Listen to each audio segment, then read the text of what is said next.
Hi everyone, मैं रोहन यादव आप सभी का एक बार फिर से अपने यूट्यूब चैनल पर स्वागत करता हूं। जैसा कि आप सभी को पता है कि मैं अपने यूट्यूब चैनल पर समाज कार्य के संबंध में संपूर्ण जानकारी प्रोवाइड कराता हूं।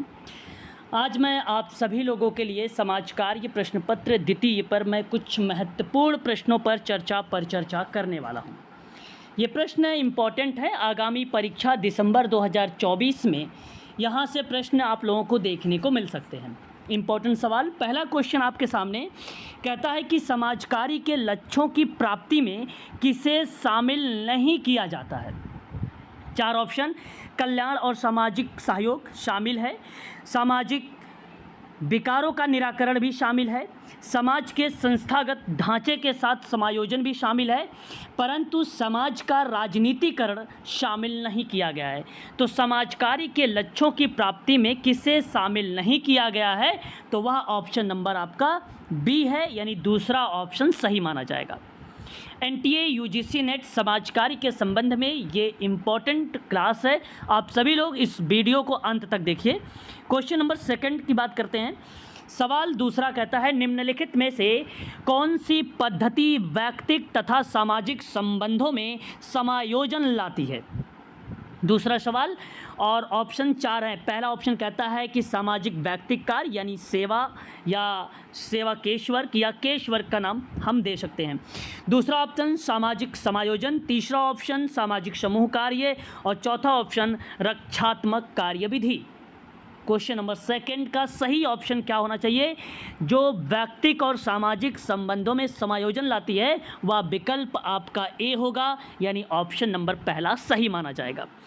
क्वेश्चन नंबर तीसरा कहता है कि श्रम मंत्रालय के अधीन MES का पूरा रूप क्या होगा। सही जवाब ऑप्शन नंबर बी होगा। ध्यान रखिएगा, मॉड्यूलर एम्प्लॉयबल स्किल, सही ऑप्शन आपका बी माना जाएगा क्वेश्चन नंबर तीसरे का। क्वेश्चन नंबर चार, निम्नलिखित में से कौन सा अधिनियम वनों के विआरक्षण को सीमित और विनियमित करता है। क्वेश्चन नंबर चार का विकल्प जो सी दिया गया है, वन संरक्षण अधिनियम, ये ऑप्शन तीसरा वाला वनों के विआरक्षण को सीमित और विनियमित करता है, अतः विकल्प सी सही माना जाएगा क्वेश्चन नंबर चार का।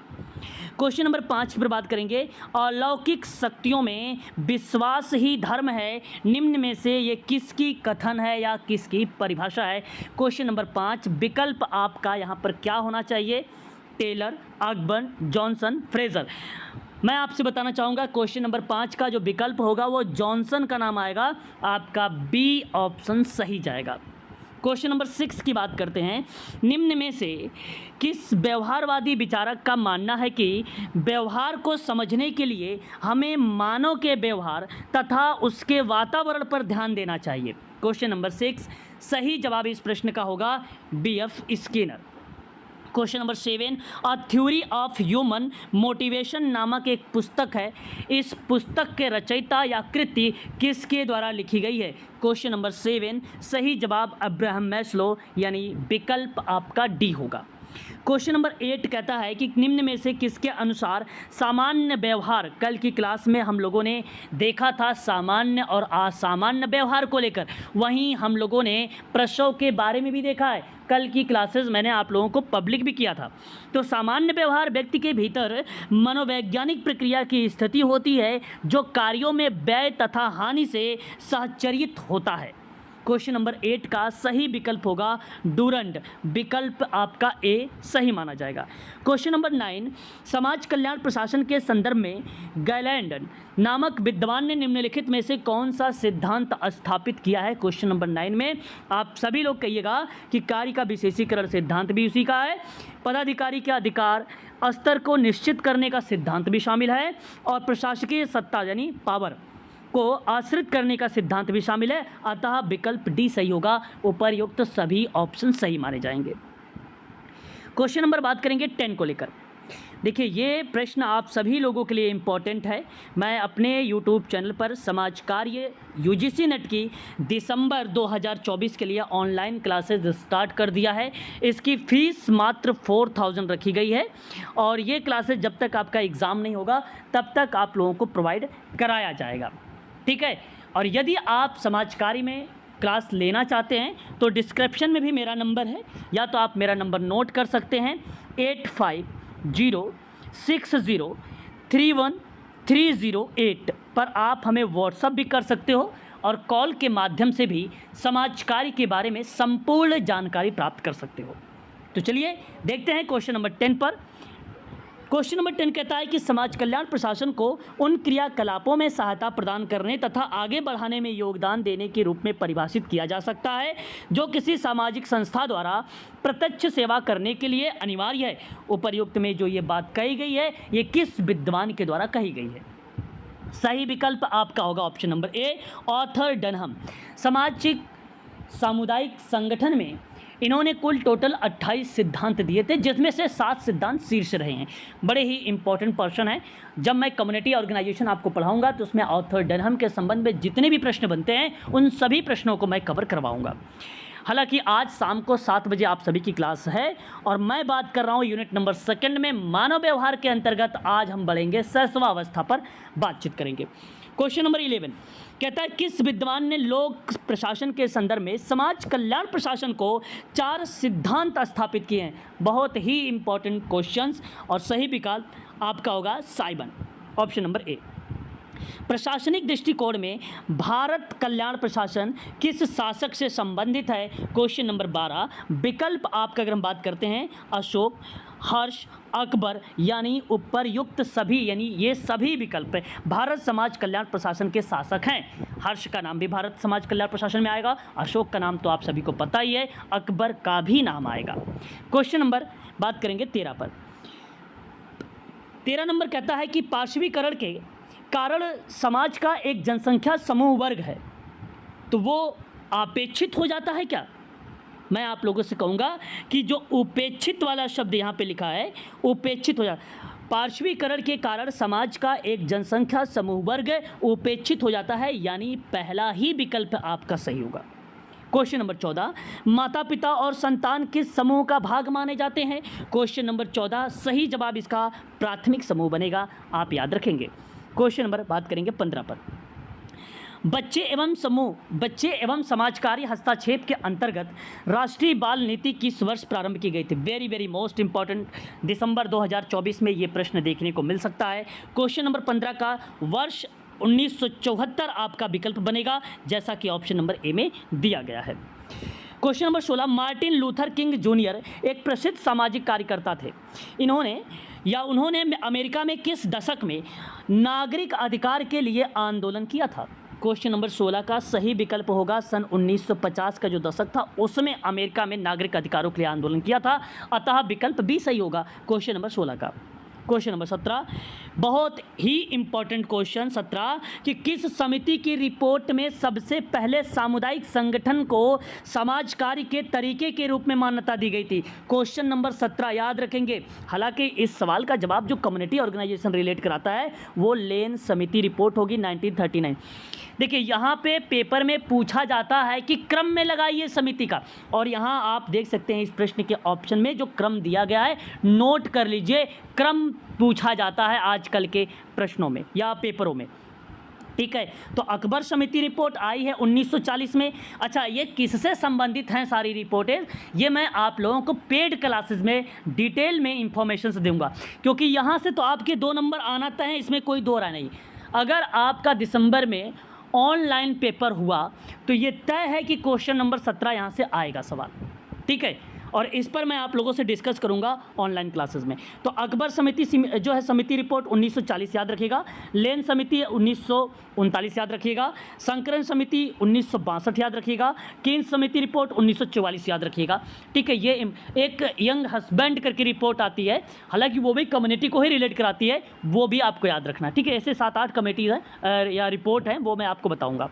क्वेश्चन नंबर 18 पर बात करते हैं। फ्रांस फेनन या फ्रांस फैनोन, इनका 2 नाम, ठीक है, 2 नाम से संबोधित किया जाता है, कि जीवन और कार्यों के फिलिस्तीन, श्रीलंका, दक्षिण अफ्रीका और संयुक्त राज्य अमेरिका में राष्ट्रीय मुक्ति आंदोलन एवं अन्य कट्टरपंथी राजनीतिक संगठनों के लिए क्या किया? क्वेश्चन नंबर 18 में आप कहिएगा प्रेरित किया है, ऑप्शन नंबर आपका पहला सही जाएगा।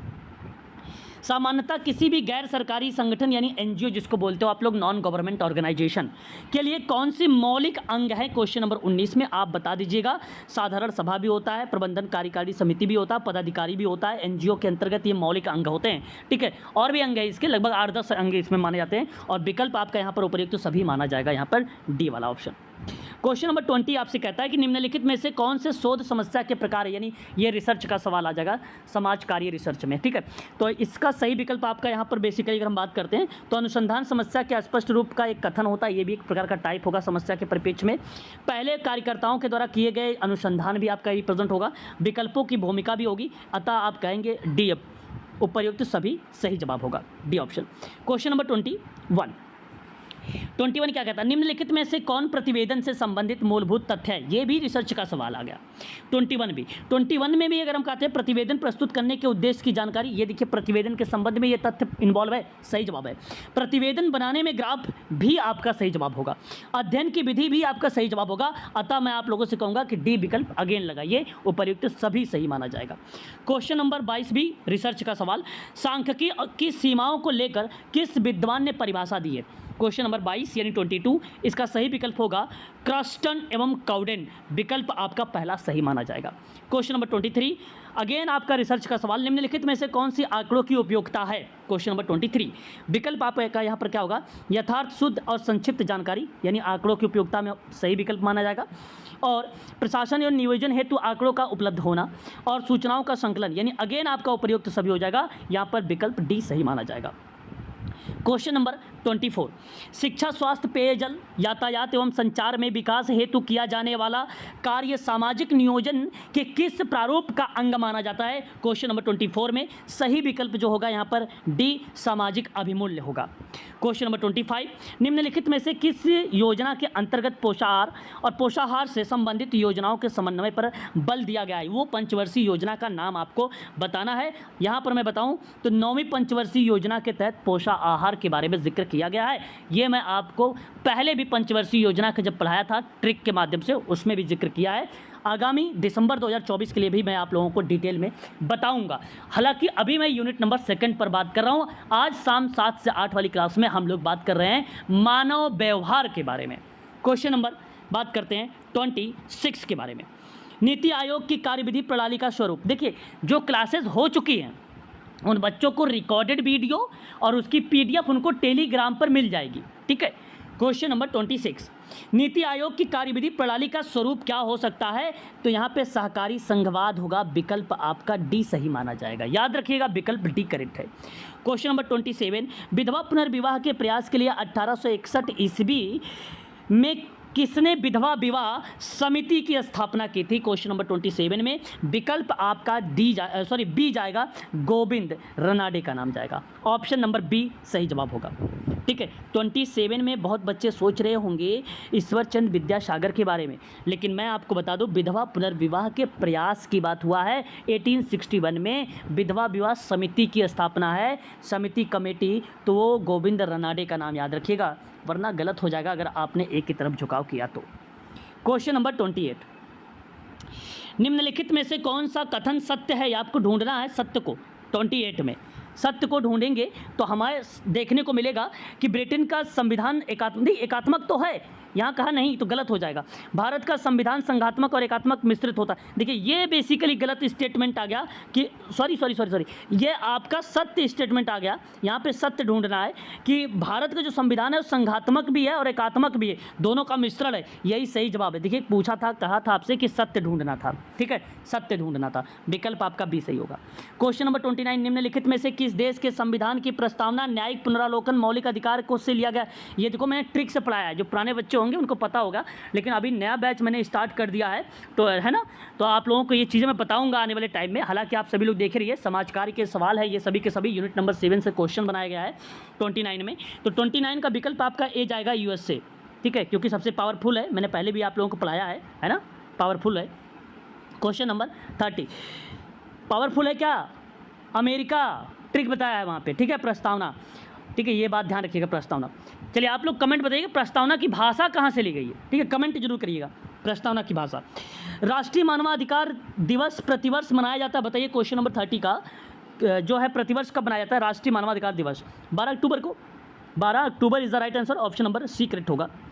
भारतीय संघवाद को सहकारी संघवाद किसने कहा? ये क्वेश्चन नंबर 31 में दिया गया है भाई। आप कह सकते हो जी ऑस्टिन ने कहा है। क्वेश्चन नंबर 32 देखिए, दूषित प्रौढ़ावस्था का एक प्रमुख कारण बताइए, कौन सा हो सकता है? 32 का। तो मैं आपसे कहूँगा प्रौढ़ावस्था के आगमन के लिए पर्याप्त तैयारी नहीं कर पाते हैं, प्रमुख रीज़न एक तो यही बन जाएगा, कारण पूछा है ना। और प्रौढ़ होते ही व्यक्ति संयुक्त परिवार से अलग कर दिया जाता है, ये भी आप देख सकते हो दूषित प्रौढ़ावस्था का एक कारण, ठीक है। और आर्थिक स्वावलंबन मतलब स्वतंत्रता से पहले ही जिम्मेदारियां उठा लेते हैं, ये भी आपका सही हो जाएगा, यानी उपयुक्त तो सभी करेक्ट हो जाएगा, ऑप्शन नंबर डी करेक्ट होगा। क्वेश्चन नंबर 33 देखिए, समाज में किसी व्यक्ति को मानसिक रोग उत्पन्न होने के लिए क्या उत्तरदायी हो सकता है? क्वेश्चन नंबर 33 यानी 33 नंबर का सवाल, आप कह सकते हैं परंपराएं। क्वेश्चन नंबर 34, पारिवारिक सामाजिक समस्याओं में क्या सम्मिलित है? ठीक है, क्वेश्चन नंबर 34 में आप कह सकते हो यहाँ पे कि अलगाव अनुभव भी शामिल है, एकाकीपन अनुभव भी शामिल है, अपने बच्चे ही अलगाव अनुभव करना ये भी शामिल है। ये देखो पारिवारिक सामाजिक समस्याओं में शामिल है ये तीनों बातें, अतः आप कहोगे कि डी वाला विकल्प सही होगा। ठीक है, थोड़ा सा प्रश्न मैंने सिंपल बनाया है, तो देखिए समाज कार्य में जब भी आप लोग ये स्टडी करें सिंपल टू कॉम्प्लेक्स की तरफ करें। एक शिक्षण विधि होती है सिंपल टू कॉम्प्लेक्स, यानी सरल से जटिल की ओर। ठीक है, तो सरल से जटिल की ओर करेंगे तो सबसे बेटर माना जाए, क्योंकि ये प्रश्न मैंने सिंपल लिया है, आगामी और ये प्रश्न बनेंगे, है ना। अच्छा, ऐसा भी नहीं कि ऐसा प्रश्न नहीं आएगा, पेपर में ऐसे सवाल आ सकते हैं, ये बात भी आप याद रखना आप लोगों को। चलिए देखिए क्वेश्चन नंबर 35 क्या कहता है आपसे कि सामूहिक सौदेबाजी के बारे में, कलेक्टिव बार्गेनिंग के बारे में पूछा गया है, महत्व बताना है आपको। ठीक है, 35 में बताइए जरा, नियोजित, अगर प्रश्न आपके पहले विकल्प क्या कह रहा है कि नियोजन की स्वेच्छाचारिता पर नियंत्रण, ये कलेक्टिव बार्गेनिंग का एक इंपॉर्टेंस है, सही बात है। श्रमिकों की दशाओं में सुधार में सहायता, ये भी सही जवाब है। श्रम मानकों की स्थापना में सहायक, ये भी सही है, विकल्प डी यानी आपका उपयुक्त सभी करेक्ट होगा। भारत में किस तरह के समाज कार्य की लंबी एवं प्राचीन परंपरा रही है? भारत में बताइए, क्वेश्चन नंबर 36 क्या होना चाहिए भाई? विकल्प आपका क्या होना चाहिए? देखिए, तो मंदिर के रूप में भी होगा, धर्मशाला के रूप में भी होता है, मठ के रूप में भी होता है, ये भारत में है। इससे मैं आप लोगों से कहूँगा, ये प्रश्न पूछा था लंबी और प्राचीन परंपरा, तो इसलिए मैंने इसको सभी पॉइंटों को करेक्ट किया है, अतः मैं आप सभी से कहूँगा विकल्प आपका जो है डी सही माना जाएगा, समाज कार्य। ठीक है, ये स्वेच्छा से करते हैं समाज सेवा। क्वेश्चन नंबर बेसिकली 37, आपदा के बाद हस्तक्षेप में कौन सा चरण शामिल नहीं किया गया? आपदा के बाद में कौन सा इंटरवेंशन को लेकर या हस्तक्षेप को लेकर शामिल नहीं किया गया है, ये बात 37 में कहा गया। तो जो आपदा न्यूनीकरण है ये शामिल नहीं किया गया है, ठीक है ना, ये बात ध्यान रखिएगा, ये तो पहले की प्रक्रिया है। ठीक है, प्रोफेसर एस स्वामीनाथन की अध्यक्षता में गठित एक राष्ट्रीय आयोग वर्ष 2006 में अपनी अंतिम रिपोर्ट पेश की थी, और यह सर्वाधिक रूप से संबंधित है या उसके संबंध में है 38, तो आप कहिएगा ना किसानों से संबंधित है। ठीक है, स्वामीनाथन का नाम, विकल्प आपका सी सही होगा। मानवतावाद का फायर ब्रिगेड किसे कहा जाता है भाई? बहुत ही इजी क्वेश्चन, 39 मानवाधिकार को कहा जाता है कि नहीं। क्वेश्चन नंबर 40 देखिए, श्रम कल्याण कार्यक्रमों के लिए आवश्यक संसाधन जुटाने का दायित्व मालिक, श्रमिक और समाज तीनों द्वारा संयुक्त रूप से निभाया जाना चाहिए, जिसमें श्रमिकों का अधिकतम से अधिकतम क्या हो सकता है? क्वेश्चन नंबर 40 में आप बताओगे कल्याण हो सकता है, और क्या हो सकता है? ठीक है भाई, वेलफेयर। चिपको आंदोलन कब चलाया गया था? चिपको आंदोलन कब चलाया गया था? तो 1974 में चलाया गया था। Juvenile justice care and protection act है 2015 का, उसके अनुसार एक बात कही गई कि बाल कल्याण अधिकारी किसी बच्चे की सुरक्षा और देखभाल की ज़रूरत के संबंध में जो रिपोर्ट पेश करता है उसे कहा क्या जाता है? आप सभी लोग कहिएगा परिवार जांच रिपोर्ट कहा जाता है। यहाँ पर विकल्प जो बनना चाहिए, सॉरी क्वेश्चन नंबर 42 में आपका क्या कहलाएगा? बच्चों की सुरक्षा देखभाल की ज़रूरत के संबंध में रिपोर्ट पेश करता है, तो वो सामाजिक जांच रिपोर्ट होगा भाई। विकल्प आपका जो जाएगा वो बी वाला विकल्प सही होगा, बी वाला।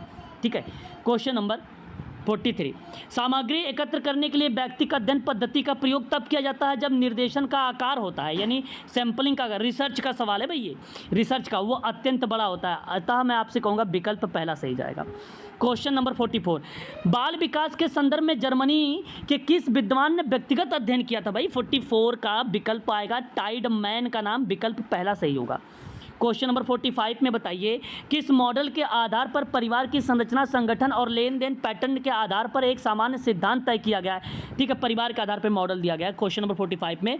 बेसिकली मैक मास्टर मॉडल आएगा। देखिए याद रखिए, परिवार के संरचना, संगठन, लेन देन पैटर्न पर आधारित है ना मैक मास्टर मॉडल। विकल्प आपका बी होगा सही।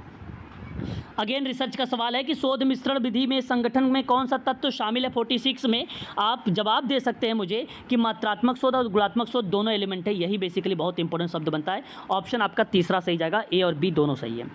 क्वेश्चन नंबर 47 कहता है विश्व भर में मानसिक विकारों से ग्रसित जो बच्चे हैं उनका प्रतिशत पूछा गया है। ये 2024 के अनुसार मैं आप लोगों को बताऊंगा। क्वेश्चन नंबर 47 का विकल्प आपका पहला सही जाएगा, 10 से 20% होगा मानसिक विकार से ग्रसित बच्चे।